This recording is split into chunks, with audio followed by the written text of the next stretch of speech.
we'll share that with you.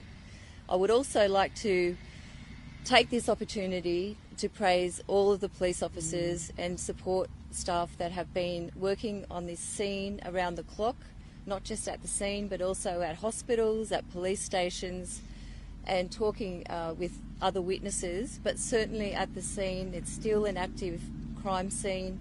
We've got forensics officers processing the crime scene. We've got crash investigation unit officers. We've got rescue officers having the very difficult task of removing people from that scene. And we have Highway Patrol and other officers assisting. So it's a very complex scene. It's an awful situation where we've got 10 confirmed deceased and 25 injured personnel, 36 in total, including the driver in that bus. So I'm sure you can share with me in just imagining how tragic that is for not only the first responders and all those that are responding, but certainly I'm thinking of their families that are affected by this. Minister, if you have anything to add? Look, I would just like to echo the same sentiments as the Commissioner. It's unfathomable that we are here today on the end of our long weekend, and I can't express deeply enough how saddened I feel for the families, for the community, for the first responders, for everybody involved. I mean, none of us want to be here doing this today. It is clearly just shocking what has occurred.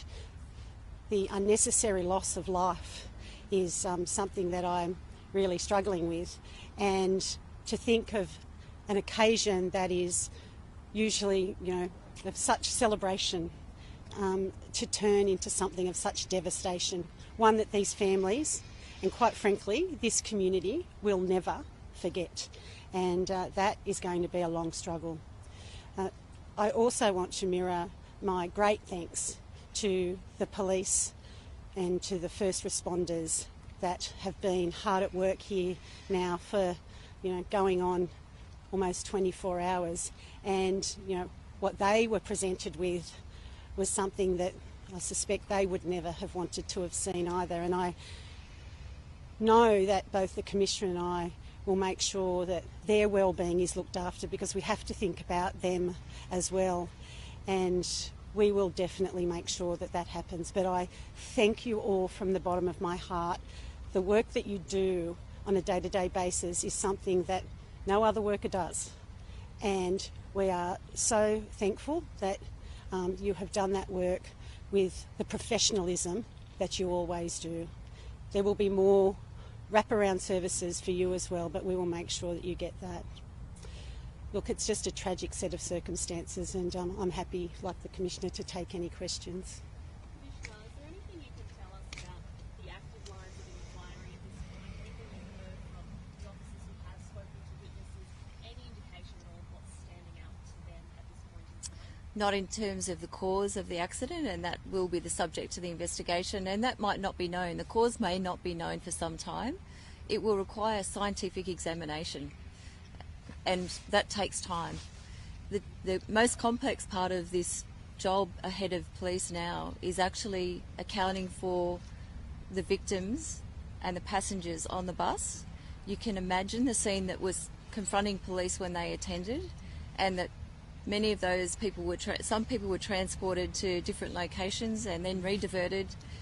So police have the arduous task now of matching individuals from the bus to property located in the bus, and you can imagine, for those that have seen that scene, that's going to be a complex task. So it is going to take time, and it is probably frustrating for families, but I'm sure families want to get this right. So we need to just take our time and have families contact CESNOC if they have concerns, and have a family liaison officer meet with them, talk to them, to actually step them through the process, help them understand why it does take time.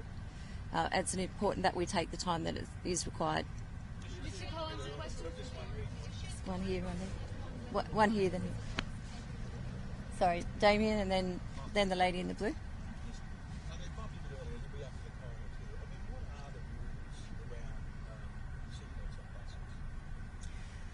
Well, that'll be for the coroner to determine, and obviously the size of that bus, it had, I think, could seat up to 54 people. So whether that will be determined, whether they're actually wearing seatbelts or not, or whether it was fitted with seatbelts, and certainly all of that will come under scrutiny. But thank you, Damien.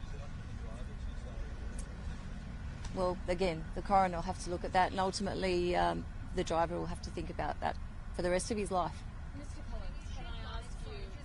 Just sorry for them. Can you shed light on whether the driver was intoxicated? All I can say is that the driver was taken for mandatory testing.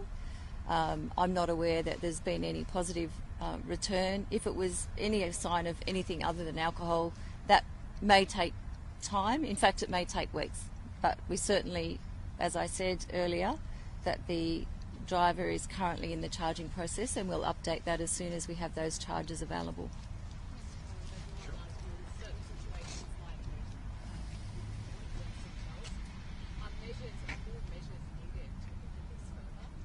Well, if I can say first, my sympathy and the sympathy of all the transport families is to the families and the victims involved. And I just want to, before I do answer that question, just to say thank you to my transport commanders who got there early, for all the people who are working very closely with the police within the transport group. In terms of seatbelts, as the Commissioner has suggested, we will work with, obviously, the investigation. We understand, obviously, we need to ascertain how those belts were operated, were they fitted, and who was wearing them. That is a police matter and will be dealt with in due course. What steps I think it's a timely reminder for everybody, and we understand there are many people travelling over this weekend, but it's a timely reminder for everybody to ensure they have a safe journey and get home. So that includes making sure you're safe, and that includes wearing seatbelts. Commissioner, can you tell us anything about the rescue operation itself? Who got there first? What they did when they got there? I've been reading about the fire brigade having to take their rescue bags to lift the truck up. Do you know anything? I might invite the Acting Region Commander to talk to that, but let me just say it's been complex. And I think it's only just now that the bus has been righted from its side. It's a delicate operation, and I'm sure you can appreciate the need for that, given that people are inside that bus. But I'll hand over to the Acting Region Commander. So in terms of your question in relation to last night, on scene in the first instance were Traffic and Highway Patrol Police, Fire and Rescue New South Wales, and obviously New South Wales Ambulance. In terms of what processes were undertaken upon first arrival at the scene, I could not give you any accurate detail in relation to that. As you can imagine, it was a fairly frantic scene. A number of passengers we were able to extract through the front windscreen of the bus, and then deal with those in terms of that triage process with New South Wales Ambulance. So I wouldn't want to provide information that's not accurate. I can't comment on whether certain airbags were used to inflate the bus last night.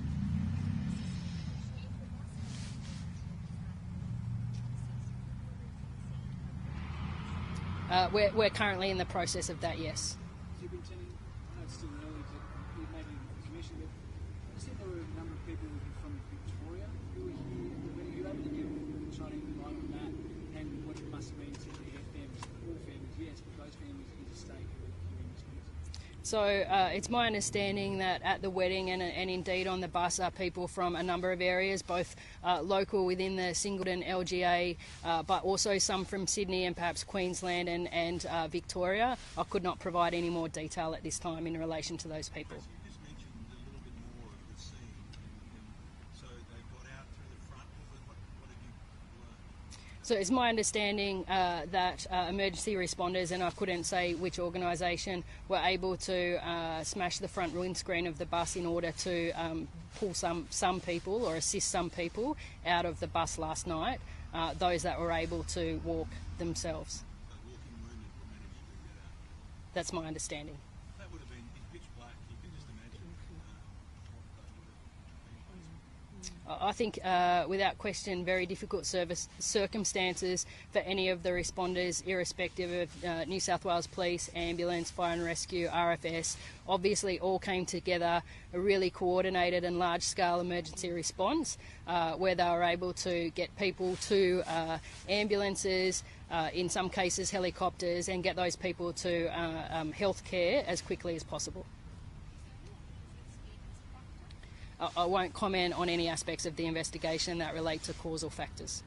So, Minister, just a question on back to Damo's question about the seatbelts. I know this is a police investigation at the moment, but is it time for the government now to look at what more can be done from a government point of view in making sure that it's not happening? Well, I think that, as the Police Commissioner said, we should wait for the results of the coronial inquest. We will be guided by that. Can you touch on the state?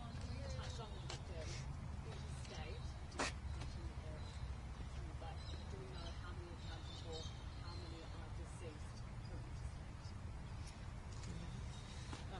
So we're certainly working on a list that we believe to be accurate at this point in time, and we're talking to family members of those people we believed were on the bus, both those who were who managed to survive and those who unfortunately died at the scene.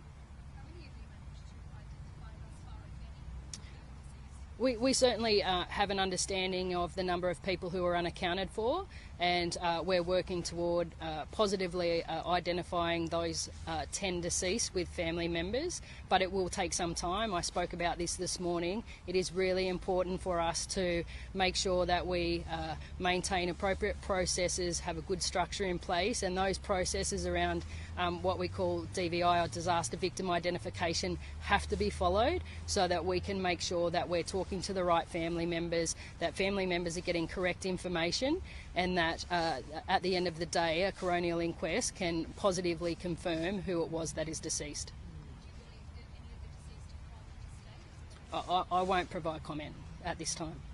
Sorry, can I just check those numbers? 36 people dead injured? So it is my understanding there were, including the driver, 36 people on the bus. Of that 36, one is the driver, 10 are deceased, and another 25 were transported to hospital. Not all remain in hospital at this time. Thank you all.